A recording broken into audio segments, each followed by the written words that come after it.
Un día le preguntaron al Señor, ¿son pocos los que se salvan? ¿Vos qué crees?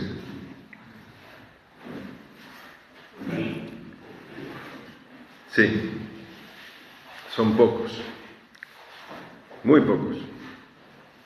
Ahora, esto no es porque el Señor no les hubiera dado oportunidad de salvación, no es porque el Señor no hubiera hecho todo lo necesario.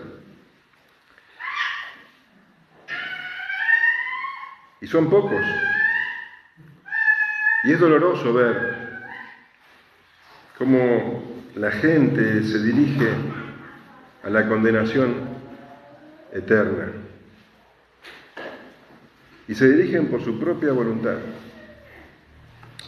El Señor dice, entren por la puerta estrecha.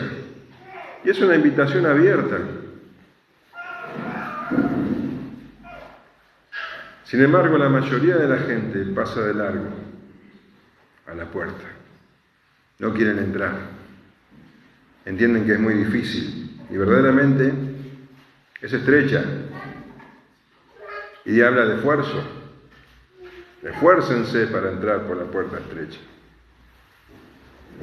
Hay que dejar muchas cosas afuera.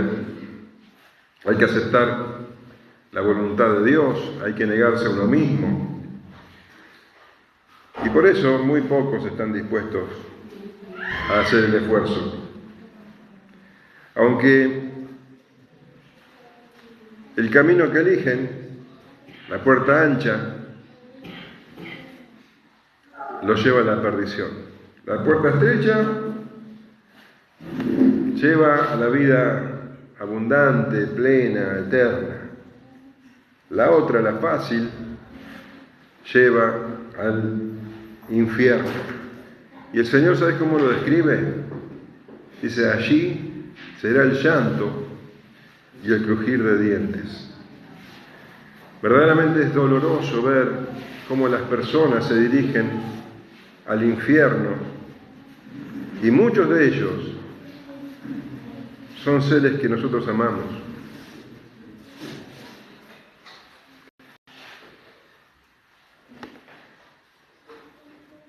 Siempre son llamados. Y nosotros constantemente les estamos hablando, ¿o no? Pero no quieren. Dice el Señor Jesús en Juan 3:19, y esta es la condenación, que la luz vino al mundo y los hombres amaron más las tinieblas que la luz, porque sus obras eran malas. Porque todo aquel que hace lo malo aborrece la luz y no viene a la luz para que sus obras no sean reprendidas. ¿Te das cuenta? Es una cuestión de amor. No se puede amar dos cosas que son contrarias a la vez. Acá habla de luz y de tinieblas. Los que aman las tinieblas aborrecen la luz. Es una cuestión de amor. Aman vivir de la manera en que viven. Y vos me vas a decir, sí, pero viven mal. Bueno, pero eso es lo que ellos aman. Aman las tinieblas. No quieren otra cosa. Aman el pecado. Y lo que menos quieren es que la luz enfoque sus vidas, porque la luz muestra precisamente lo que ellos quieren ocultar. La luz saca y saca a la vista todo. Y ellos aborrecen eso, aborrecen la luz. La luz descubre lo que hay en sus corazones. La pecaminosidad, la maldad, las tinieblas. Y ellos no quieren que sus obras sean reprendidas. Viven mal, pero quieren seguir así. ¿Y sabes qué? Van derecho al infierno, al lloro y al crujir de dientes, al lloro. Allí habrá lloro, llanto, porque cuando se encuentren allí, se van a dar cuenta que la puerta se cerró definitivamente. Entenderán que tuvieron la oportunidad y la dejaron pasar.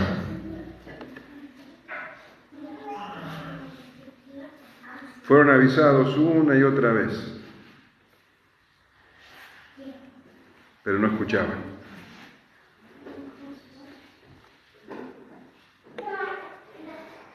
Y es doloroso verlo. Porque muchos se criaron en la iglesia. Muchos tienen padres cristianos que le hablaban de la palabra.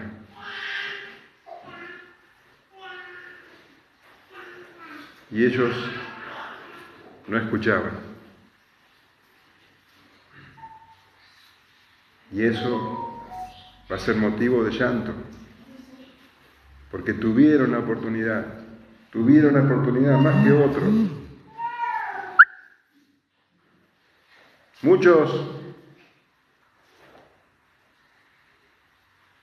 se emocionaban con la música y levantaban las manos, pero sus corazones no estaban rendidos al Señor.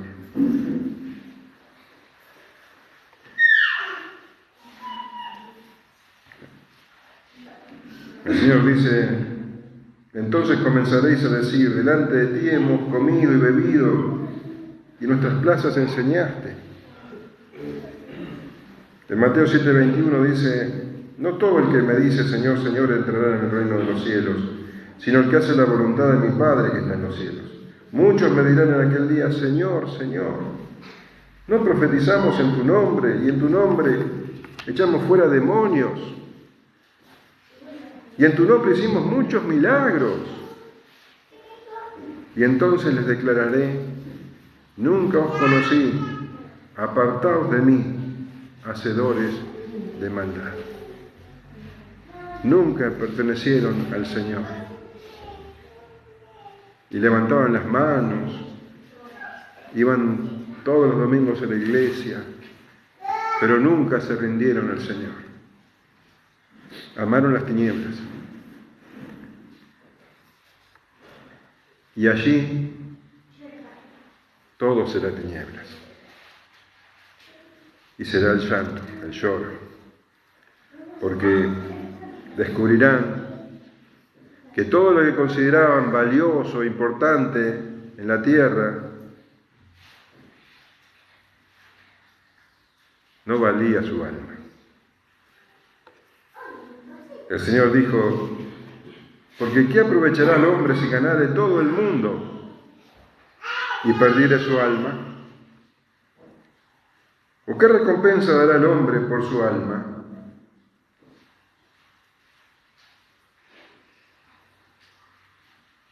Habrá llanto porque ya no habrá esperanza,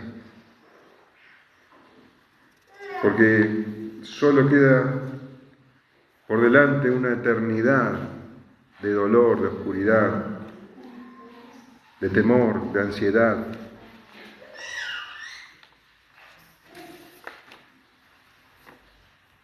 Amaban las tinieblas y allí será todo tiniebla. Y será el llanto y será el crujir de dientes, dice el Señor. Y el crujir de dientes habla de ira irrefrenable, de rabia, de odio, de frustración. Porque no tendrán arrepentimiento. Porque creerán que no merecían estar allí. Y otros a quienes ellos menospreciaron y se burlaban y se reían,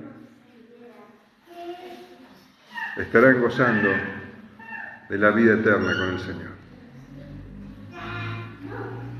Crujir de dientes, envidia furiosa, resentimiento, una eternidad de plena oscuridad. Por eso es tan doloroso ver que la gente se dirige allí.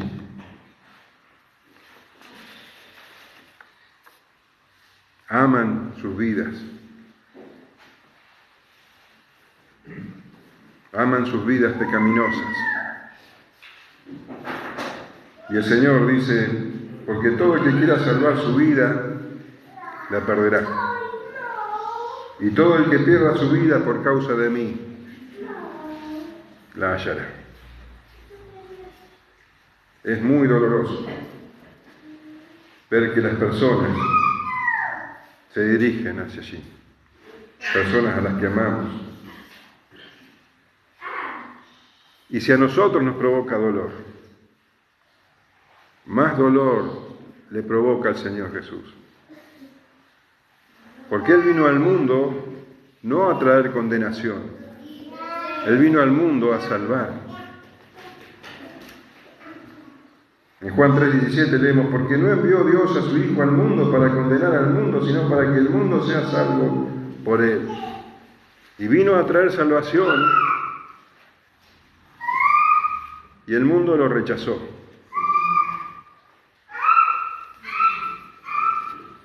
Los hombres lo negaban, y ¿sabes qué? Hasta se asociaron para perseguirlo, para hacerlo callar. Sin embargo, el corazón misericordioso del Señor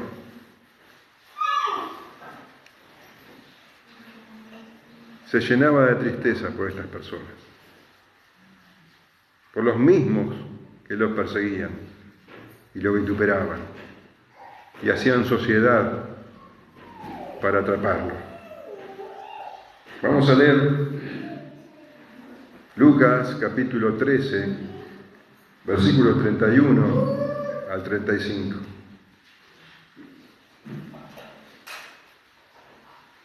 Aquel mismo día llegaron unos fariseos diciéndole, sal y vete de aquí porque Herodes te quiere matar.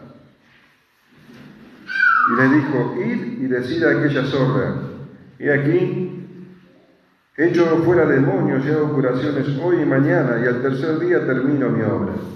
Sin embargo, es necesario que hoy y mañana y pasado mañana siga mi camino, porque no es posible que un profeta muera fuera de Jerusalén. Jerusalén, Jerusalén, que matas a los profetas y apedreas a los que te son enviados. ¿Cuántas veces quise juntar a tus hijos, como la gallina sus polluelos, debajo de sus alas, y no quisiste? Y aquí vuestra casa os he dejado desierta, y os digo que no me veréis hasta que llegue el tiempo en que digáis, bendito el que viene en nombre del Señor. El Señor estaba camino a Jerusalén, camino a la cruz. Y dice que se detenía en cada ciudad, en cada aldea, a anunciar el reino de Dios, a llamar a los pecadores a arrepentimiento. Y estaba en la región de Perea en este momento.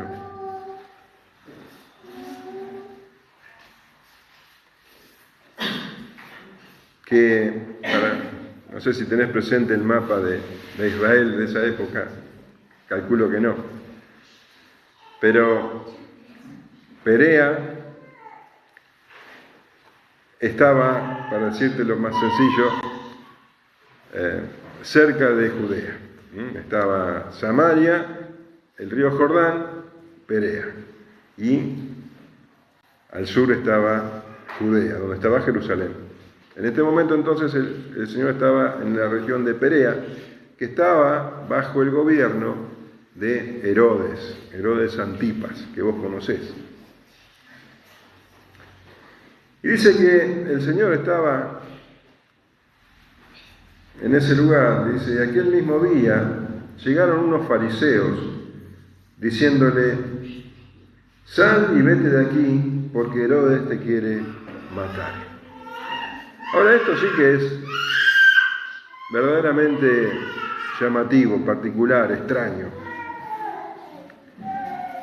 Porque unos fariseos, dice, vinieron a prevenir al Señor Jesús de un peligro. Los fariseos. ¿No te suena sospechoso? ¿No te suena extraño? ¿No eran los fariseos quienes siempre se oponían al Señor Jesús? Quienes trataban de ponerle trampas para poder atraparlo, para poder encerrarlo, para poder matarlo. Fíjate lo que dice, por ejemplo, en Lucas 11:53. Diciéndole estas cosas, los escribas y los fariseos comenzaron a estrecharle en gran manera y a provocarle a que hablase de muchas cosas, acechándole y procurando cazar alguna palabra de su boca para acusarle. Esta era la actitud de los fariseos. Es más, el Señor previno a los discípulos sobre estas personas. En el capítulo 12, versículo 1, les dice, guardaos de la levadura de los fariseos, que es la hipocresía. Y ahora vienen estos fariseos con la sospechosa intención de prevenir al Señor de que Herodes quería matarlo y que lo mejor que podía hacer era irse de esa región. Sal y vete de aquí, porque Herodes te quiere matar. Bueno, conocemos a Herodes Antipa, el hijo de Herodes el Grande. Herodes el Grande era el que había mandado a matar a todos los niños menores de 2 años. ¿Te acordás cuando se enteró que había nacido el rey de los judíos? ¿Te acordás? Al comienzo del Evangelio de Mateo, lo leemos. Bueno, el hijo, uno de los hijos, era Herodes Antipas. Cuando murió Herodes el Grande, su reino se dividió en 3, y a Herodes Antipas le tocó Galilea y Perea. Y gobernó por muchos años, desde el año 4 a.C. hasta el 39 después de Cristo, un montón de años. Así que durante todo el ministerio del Señor Jesús estaba Herodes Antipas. Y era odiado por los judíos. En primer lugar porque él no era judío. Él era un rey que respondía a Roma y no era judío, sino que era idumeo. Los judíos lo odiaban. Pero además se hacía odiar por la conducta inmoral que él tenía. Y el colmo llegó, vos conocés la historia, cuando se casó con la esposa de su hermano, Herodías. Se casó con su cuñada.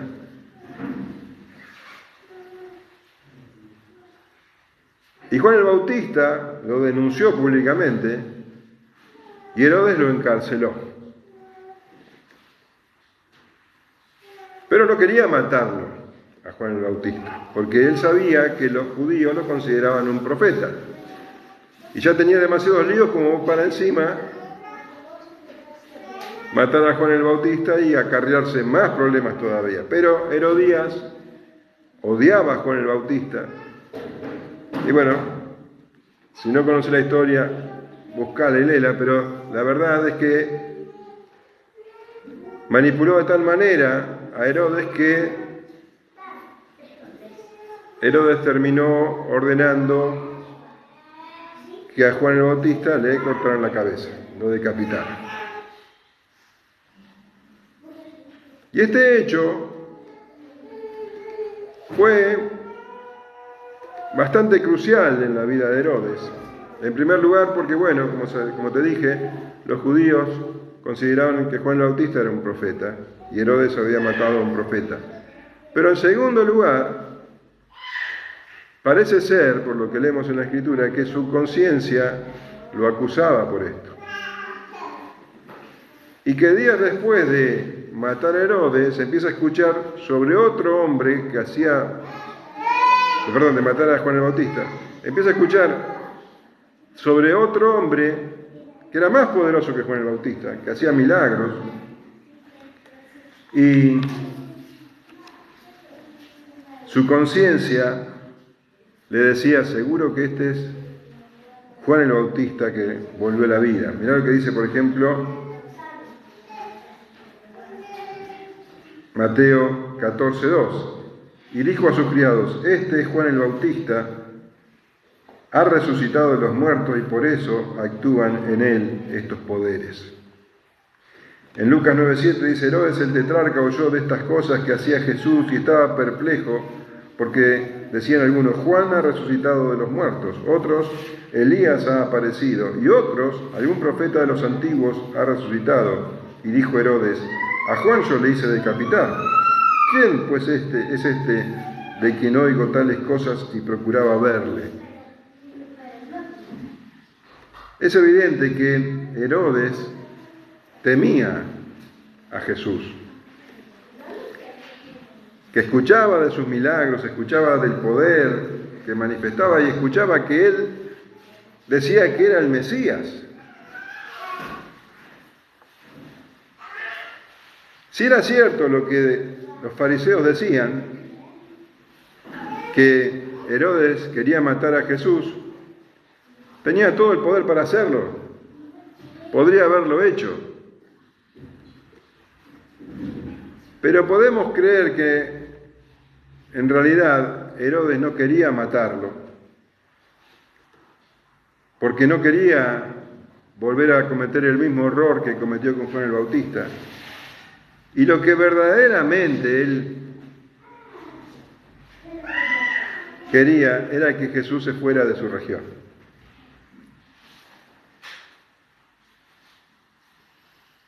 Y por eso envió a decirle estas cosas por medio de los fariseos. Los fariseos, como el resto de los judíos, odiaban a Herodes. Pero fíjate cómo los enemigos se aliaban en contra de Jesús. Porque a ellos, a los fariseos, también les convenía que Jesús se fuera de la región. Lo que ellos querían es que Jesús se fuera a Judea, porque en Judea estaba el Sanedrín, y el Sanedrín tenía poder para juzgar a Jesús. Entonces, los intereses de Herodes y de los fariseos se juntaron, estaban en común y pergeñaron entonces esta maña. Pero Jesús, que es luz, que conoce los corazones, que ilumina las tinieblas, entendió esta hipocresía. Fíjate que él los escucha y en lugar de agradecerles, si hubieran tenido buena intención, les dice, id y decid a aquella zorra, he aquí, echo fuera demonios y hago curaciones hoy y mañana, y al tercer día termino mi obra. Jesús no fue engañado. Se dio cuenta que era toda una artimaña y que estas personas venían de parte de Herodes en realidad. Por eso los manda nuevamente hacia Herodes, ir y decir a aquella zorra. Y llama la atención cómo el Señor nombra a Herodes el epíteto con que lo menciona, zorra. Pero conforme al contexto nos damos cuenta de que el Señor está hablando de las características de los zorros. ¿Cuál es la característica de los zorros? La astucia, ¿o no? Las mañas Le está diciendo, me doy cuenta de la trama que intentan hacerme creer. Vayan y díganle a ese zorro, dicen otras traducciones, que voy a seguir con mi obra. A Herodes le dice zorro, o zorra según la Reina Valera.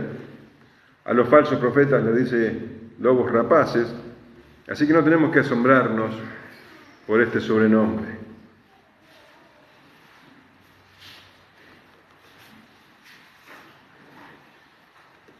He aquí, echo fuera demonios y hago curaciones hoy y mañana, y al tercer día termino mi obra. Vayan y díganle a ese que los envió que yo voy a continuar con la obra que tengo que hacer. Les deja bien en claro que él no teme a hombres ni a lo que los hombres le puedan hacer. Y cuando dice hoy y mañana y al tercer día, bueno, eso es un dicho, por decirlo así, una forma de hablar común en esa época, que habla de que va a continuar haciéndolo hasta que termine. Entonces, hoy, mañana y al tercer día voy a continuar hasta que termine la obra. ¿Cuál era la obra que él tenía que terminar? Él vino a traer ¿qué? ¿Qué vino a traer al mundo? Salvación. Y terminar la obra, cumplir con la voluntad de Dios, era llegar a la cruz. Así que el Señor le dice, vayan y díganle a esa zorra, a ese zorro, a Herodes, que por más artimañas que él maneje, yo voy a seguir con mi obra, hasta que la termine. Yo he venido a cumplir con la voluntad de mi Padre, y la voy a hacer. Y ningún hombre se va a interponer en esto. Él vino a dar su vida en rescate por muchos. Esa es la obra que él debía terminar. Y las amenazas de Herodes no iban a cambiar de ningún modo el rumbo de su destino. Sin embargo, le dice el Señor, es necesario que hoy y mañana y pasado mañana siga mi camino, porque no es posible que un profeta muera fuera de Jerusalén. En realidad Herodes, según lo que el Señor le dice, no tenía que tener miedo de Jesús, porque él no estaba haciendo ningún tipo de levantamiento, él no estaba organizando ninguna revolución, él estaba sanando enfermos, echando fuera demonios, a eso era lo que él estaba abocado. Y iba a continuar con su obra, pero dice, es necesario que hoy, mañana y pasado mañana siga mi camino. Lo que quiere decir esto es que, si bien él no se va de esa región por las amenazas de Herodes, se tenía que ir porque, sí, debía morir, pero no iba a morir en Perea, sino que tenía que morir en Jerusalén. Ese era el destino. Por eso Él les dice, es necesario que hoy y mañana y pasado mañana siga mi camino. Siga su camino, porque no es posible que un profeta muera fuera de Jerusalén. Y aquí está hablando también de un dicho de esa época, no es posible que un profeta muera fuera de Jerusalén, porque Jerusalén, siendo la ciudad santa, fue el lugar donde mayor número de profetas murieron. Fíjate, Segunda de Reyes 21:16.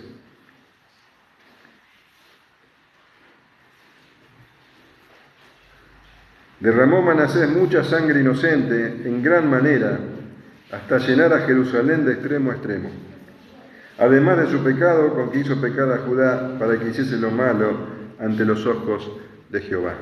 Entre esa sangre inocente que derramó Manasés, según la tradición, estaba el profeta Isaías también. En Hebreos 11:37 dice: fueron apedreados, aserrados, puestos a prueba, muertos a filo de espada. Nombra que fueron aserrados. Y se cuenta que fue Elías el que fue aserrado. Isaías. Tengo mi ayuda idónea, ¿ves? Que fue Isaías el que murió aserrado. Que lo colocaron dentro de un tronco hueco y lo cortaron en dos. ¡Ay, Jerusalén, Jerusalén!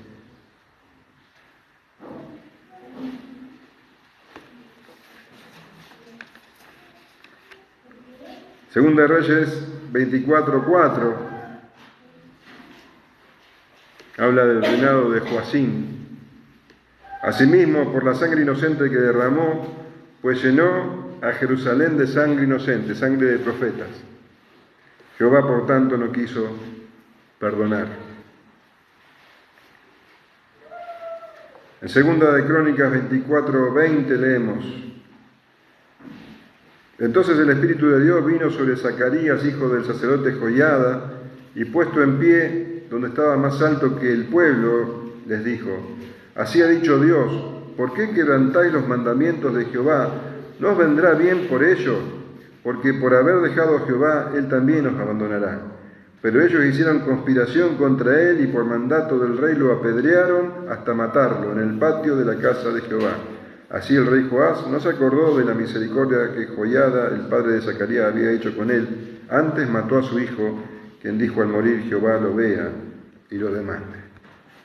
Jerusalén, que matas a tus profetas, dice el Señor. Es necesario que vaya a Jerusalén, porque no es posible que un profeta muera fuera de Jerusalén. El Señor contó una parábola en otra ocasión sobre la matanza de los profetas, que culminaría en su propia muerte.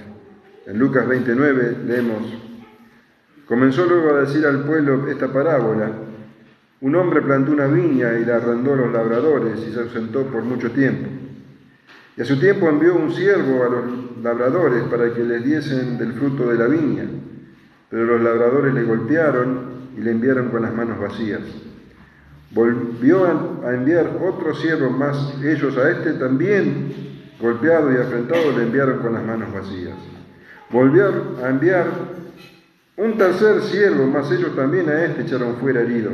Entonces el señor de la viña dijo: ¿qué haré? Enviaré a mi hijo amado. Quizás cuando le vean, a él le tendrán respeto. Mas los labradores al verle discutían entre sí diciendo: este es el heredero, venid, matémosle para que la heredad sea nuestra. Y le echaron fuera de la viña y le mataron. ¿Qué pues les hará el señor de la viña? Vendrá y destruirá a estos labradores y dará su viña a otros.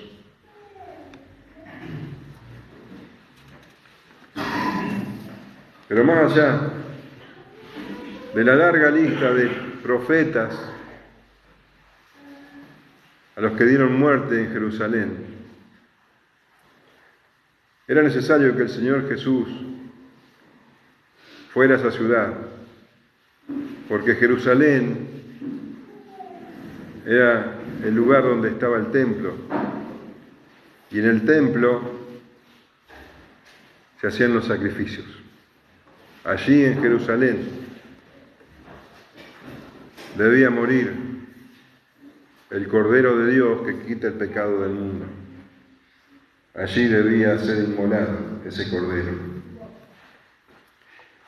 Y vemos esta historia tan larga de muertes contra los enviados de Dios.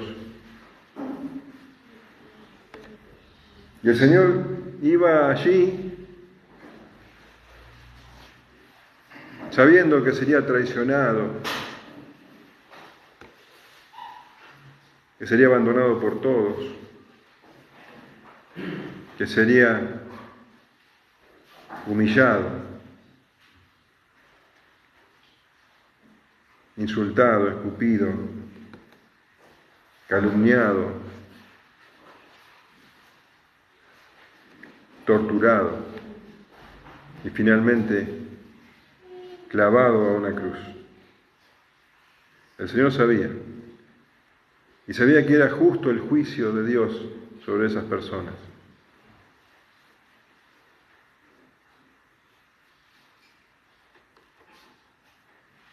Merecían ese castigo, merecían el infierno, pero el Señor no se alegraba por eso. Su corazón misericordioso estaba lleno de dolor por Jerusalén, no por las calles ni por las casas, por los habitantes.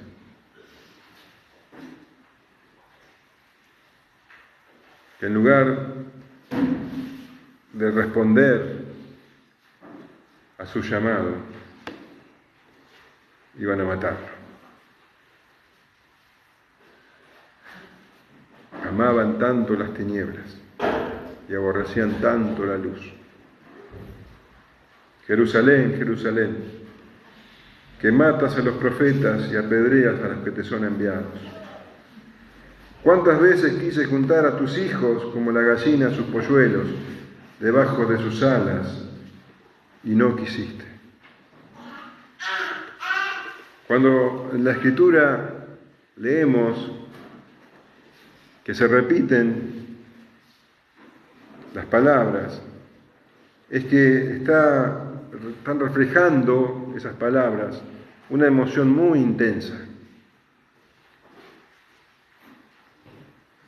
Marta, Marta, afanada y turbada estás con muchas cosas. Simón, Simón, y aquí Satanás os ha pedido para zarandearos como a trigo.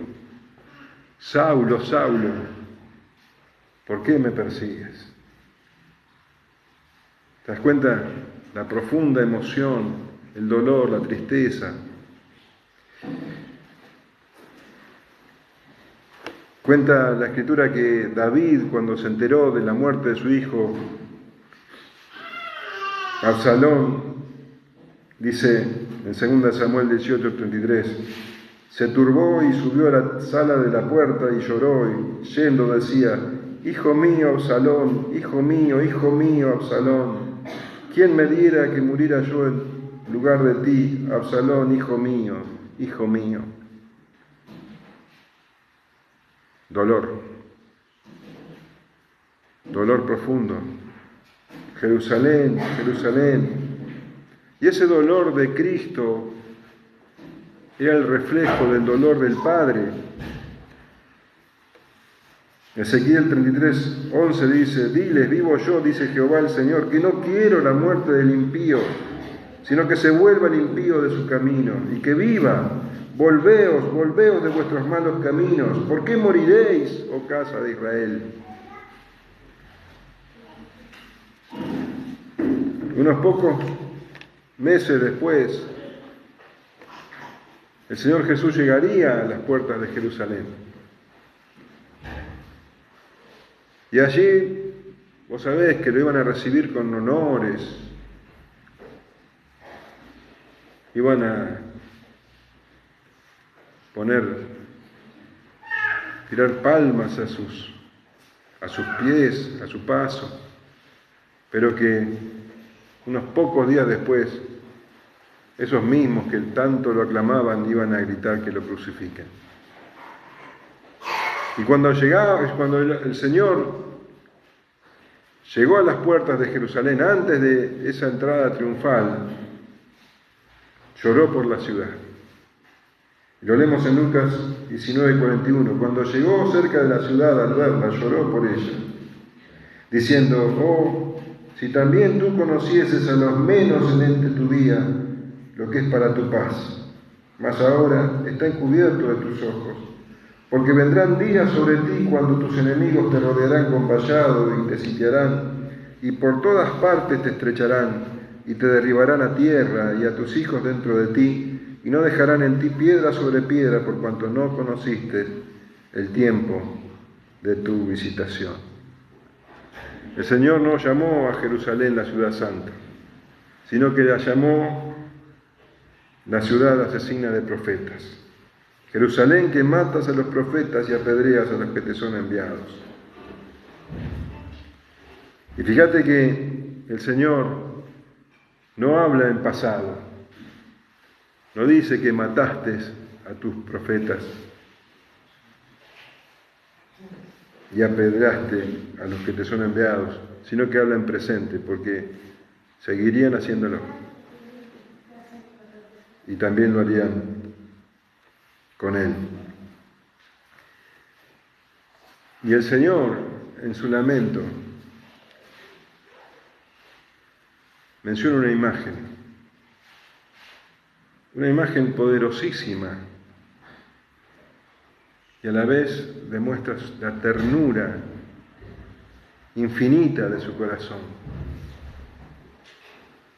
¿Cuántas veces quise juntar a tus hijos como la gallina a sus polluelos debajo de sus alas y no quisiste? Como una imagen podemos ver una tormenta, truenos, rayos, y una gallina completamente empapada, pero debajo de sus alas hay unos polluelos protegidos, cuidados. Así llamaba el Señor Jesús a los habitantes de Jerusalén para reunirlo bajo sus alas, pero no quisieron.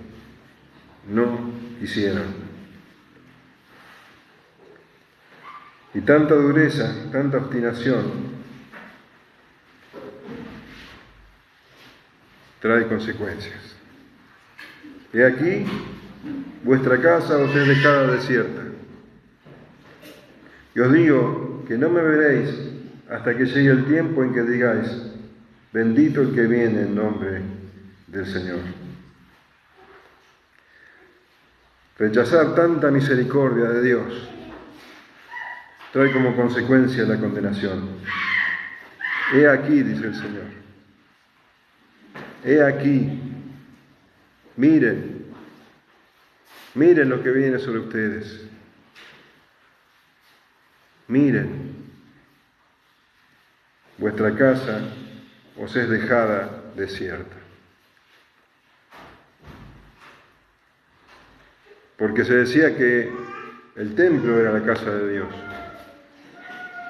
Y se decía que Jerusalén era la casa de Dios. Y se decía que Israel era la casa de Dios. Pero el Señor dice: vuestra casa ya no era la casa de Dios, era la casa de ellos. El templo, Jerusalén y toda Israel iba a ser dejada desierta. El Espíritu de Dios se apartaba de ellos.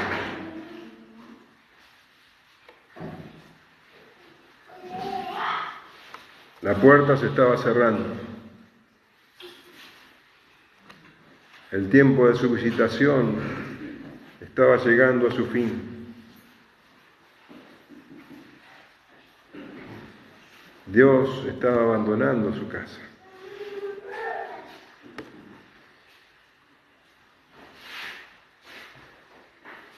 Y unos años después, en el año 70, esas cosas que el Señor había dicho ocurrirían. Ya los profetas lo anunciaban. Primera de Reyes 9:7 dice: yo cortaré a Israel de sobre la faz de la tierra que les he entregado, y esta casa que he santificado a mi nombre, yo la echaré de delante de mí. E Israel será por proverbio y refrán a todos los pueblos.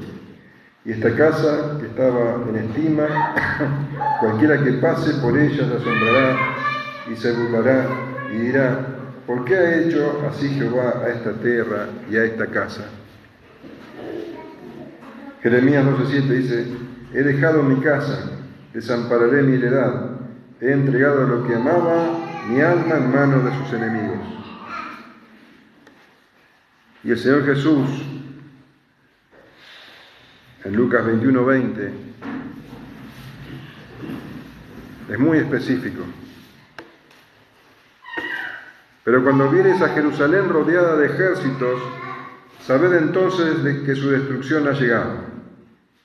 Entonces los que estén en Judea huyan a los montes, y los que en medio de ella váyanse, y los que estén en los campos no entren en ella. Porque estos son días de retribución, para que se cumplan todas las cosas que están escritas. Mas ay de las que están encintas y de las que críen en aquellos días. Porque habrá gran calamidad en la tierra e ira sobre este pueblo, y caerán a filo de espada y serán llevados cautivos a todas las naciones. Y Jerusalén será hollada por los gentiles hasta que el tiempo de los gentiles se cumpla. Y cada una de estas palabras se cumplió en el año 70, cuando el ejército romano entró en Jerusalén y no dejó piedra sobre piedra. Y ahora el Señor se encaminaba hacia Jerusalén a terminar su obra. Allí sería clavado en una cruz. Llevaría sobre él la ira de todos los pecadores, la ira de Dios, que merecían todos los pecadores que iban a creer en él hasta su segunda venida.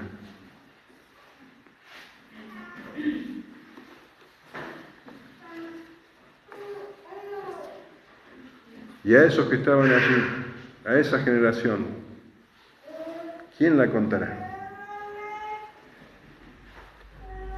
El Señor dice: yo os digo que no me veréis hasta que llegue el tiempo en que digáis: bendito el que viene en el nombre del Señor. El Señor iba a morir en esa cruz, y esa generación ya no lo vería más. El Señor iba a resucitar y se iba a presentar a unos pocos, pero Jerusalén quedaría desierta, desierta del Espíritu de Dios. Y no lo verían hasta que dijeran: bendito el que viene en el nombre del Señor. Apocalipsis 1:7 habla de esto. Dice: he aquí que viene con las nubes, y todo ojo le verá, y los que le traspasaron. Y todos los linajes de la tierra harán lamentación por él. Sí, amén. Aquellos que lo llevaron a la cruz también lo van a ver. Y van a reconocer que Él es el Hijo de Dios.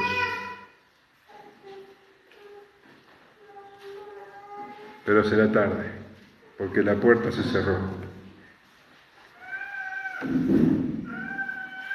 Y harán lamentación, y será el lloro y el crujir de dientes. La puerta se cerró para la nación de Israel, pero permanece abierta para todos los que escuchan el Evangelio, se arrepienten de sus pecados y están decididos a seguir al Señor. La puerta permanece abierta y el Señor sigue llamando. El Señor sigue llamando a arrepentimiento. Arrepiéntanse y crean. Este es el tiempo de arrepentirse y creer en Él. Él es el Hijo de Dios, que vino al mundo a traer salvación.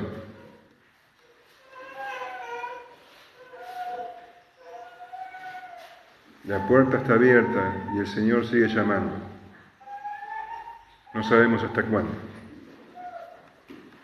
Porque un día, puede ser hoy, la puerta se va a cerrar. Y allí será el lloro y el crujir de dientes. Hoy es el tiempo de la salvación. Alguien preguntó, ¿son pocos los que se salvan? Sí, son pocos. Espero con todo mi corazón que vos estés dentro de esos pocos. Amén.